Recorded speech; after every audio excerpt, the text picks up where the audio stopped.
سلامونه مو هرکلی کوم. لیدونکو لکه څنګه چې هوا ورځ په ورځ ګرمیږي، دلته په اروپا کې خو ښه ګرمه سوې ده، نو په طبعا په ګرمي کې سړی یخ شي تر لکه شربت و لکه آیسکریم و لکه بعضې ساړه د سر دې شیانو ته یې سړي زیاته زړه کېږي چې ویې خوري.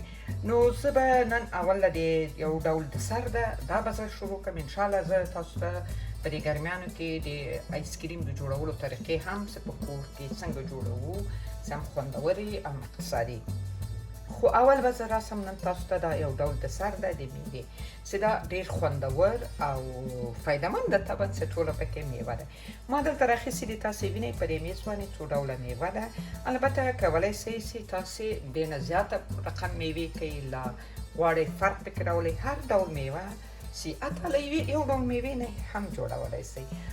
نو لیدونکو د دې د سر لپاره میوې خو تاسې وینئ او دلته په دې کاسه کې ما ډول کریمداره شیدې راخیستې. دا یو ډول کریم دی چې په کیک او آیسکریم او دې شیانو کې دا رقم دلته په اروپا کې ورته کریم فلوټه وایي. دا مې ورته راخیستې دي په دې کاسې کې 125 ګرامه او دې نه علاوه چې ده بوره نه ورته د پکار نه ده او ورته پکار دی دا یو ډول داسې په ډبیانو کې یو رقم اصلداره شیدې دي ډېرې زیاتې خوندورې دي. دا هم ورته 15 ګرامه ور اچوم او دې نه علاوه چې ده دا هم وانیلیا البته که دغه رقم په بوتلانو کې داسې چې اوبه یي خو ښه ده که نه او نه ور اچوئ هم خوښه مو خو چې پکې یې خوندور راځي. یوه هم د چای چمچه دا ور اچوم. نو په ابتدا کې که هغه برقي د کیک ماشین لرئ لاستیک خو ښه ده که نه دغسې لکه شړومبی چې جوړوئ دا کریم اول سره حل کوئ. دا به تر هغه لرمه چې تر څو ښه داسې دي کریم ونیسي. دومره مې وښوروو یو څه مې کمره بنده کړه چې ډېر وخت ونیسي. ګورئ دا میوې ته یې ورباس کړه بیخي ډېر تیز تیز ونیسو چې دا یو څه کریم غوندې شي. خو که د لاس برقي ماشین ولرئ دوستانو بیا دا ډېر زر هغه کېږي ښه. نورې دومره کریم توب چې ده دا بس ده او دا مې هم ورته 15 ګرامه دا شیدې ور واچولې د اصلو شیدې.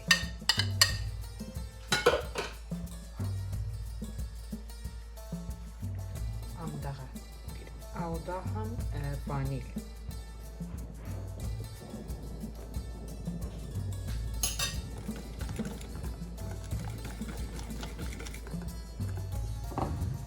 دا به ور واچوم یو څو دانې د سر لپاره پرېږدم.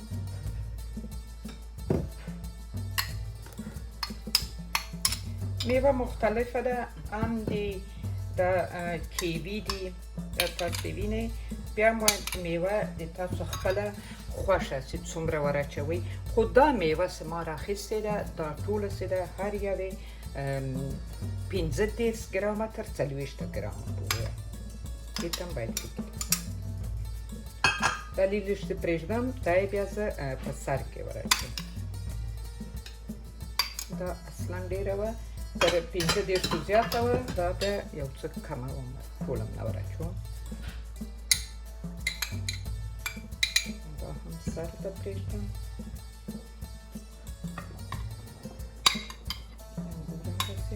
ټوله داسې میده کړئ په دې شکل سره په دې کاسه کې واچوم. دا ډېر زیات ښه دسر ده مطمئنه د لویانو او د ماشومانو ټولو خوښیږي.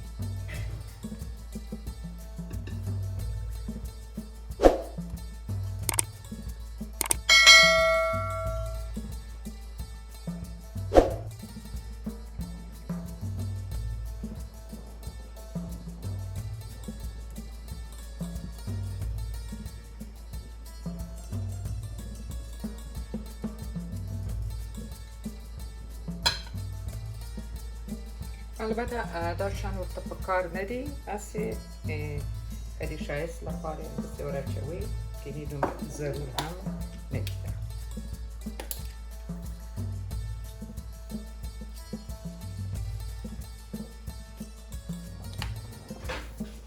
نو دوستانو دا هم د ما دسر سی جوړ میکنو باید کسی تاسو خورسوی آسانه او ګرانه خوراک نه ده. او یو خبره وکم که چیرې تاسو د کریم یا د شي ته لاسرسی نه لري، دا ساده سپین آیس کریم د ډبو ول قوطي ول په هغه کې هم تاسو دا دسر جوړولی سئ. چې البته ما بوره ور اچوي، ما دا کریمدار د اصلدار شیدې ور اچوي، په دې سې آیس کریم خپله هم خوږ وي. نو تر بلې ویډیو انشاءالله بلې ویډیو به درته تاسو ته یو ښه خوشحالۍ آیس کریم د جوړولو طریقه در وښیم. په الله مو سپارم. روغ جوړ ویډیوګانې دوستانو لایک کوئ، شیر کوئ. بیخي د تاسو لخوا مزه نشته. نن سبا زه هم یو څه سسته سوی یم، علت یې شاید پوه سئ. نو د تاسو لخوا ډېر لیدونکي نه لرم نن سبا، نو نه پوهېږم. بس خدایم برته روغ جوړ لره. خدای پامان.